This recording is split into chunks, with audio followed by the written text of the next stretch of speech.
This is the Crown Royal 400 race recap brought to you by the Home Depot. More saving, more doing. That's the power of the Home Depot.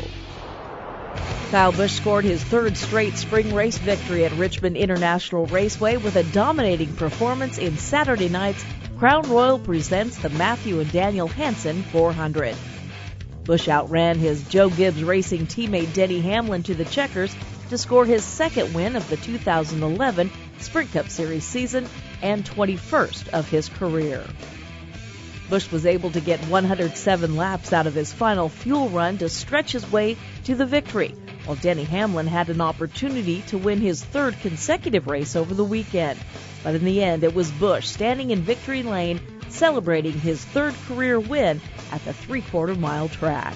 It's a fun night to be able to come out here and put on a good show in front of the fans. I know we had a pretty good race car. You know, we dropped the green flag. We seemed to be moving our way steadily forward towards the front, and then after that first round of green flag pit stops, we picked up the lead. So I was wondering if we could get to the lead before the first round of pit stops as good as we were coming up through there, but we had to wait till just after. So good car, great job by the crew chief and the team tonight. The guys on pit road did a nice job. And Hamlin was closing ground in the waning laps, but was also in a fuel conservation mode and was forced to settle for second at his home state track.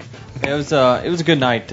We knew pretty early on the 18 was going to be tough, and it's tough when you share notebooks. You know that those guys got exactly what you got. So every trick in the book that we have on short tracks, those guys have it. And obviously Kyle's got a lot of talent and gotten better on the short tracks. So we knew that they were going to be tough to beat. They're really good here in the spring race anyway, and we're typically not as strong in the spring race, but it's all we had. Casey Kane, who had knee surgery only a few days ago, came home third after three finishes outside the top 20 to give Toyota a sweep of the first three positions. It was the Team Red Bull Racing driver's first top 5 of the year and fourth top 10 of 2011.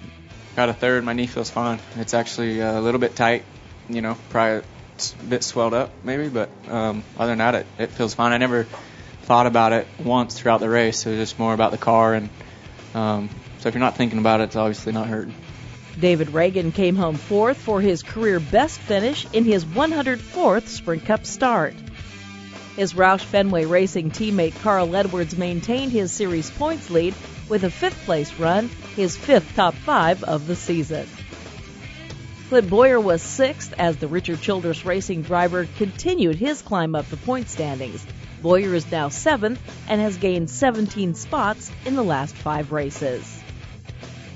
A.J. Allmendinger had his best finish of the season with a 7th-place run for Richard Petty Motorsports. And Jimmy Johnson battled back from being a lap down to finish 8th and score his 6th top 10 of the year. The race featured several incidents that involved pre-race favorites, including pole sitter Juan Pablo Montoya and Ryan Newman, who were involved in a pair of altercations.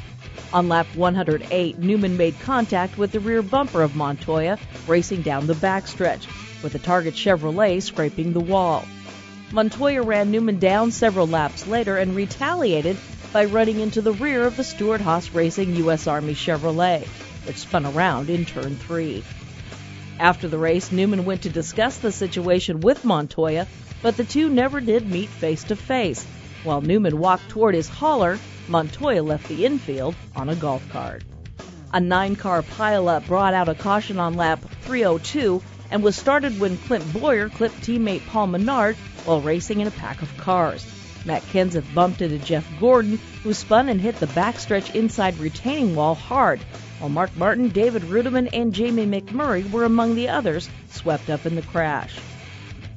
Edwards leads the Sprint Cup Series point standings by 9 over Johnson, with Kyle Busch, Dale Earnhardt Jr., and Kevin Harvick the first 5. Be sure to check back with MotorRacingNetwork.com for more from Richmond, and stay with us all week as we count down to next Saturday's Showtime Southern 500 at Darlington Raceway. For MotorRacingNetwork.com, I'm Susie Q. Armstrong.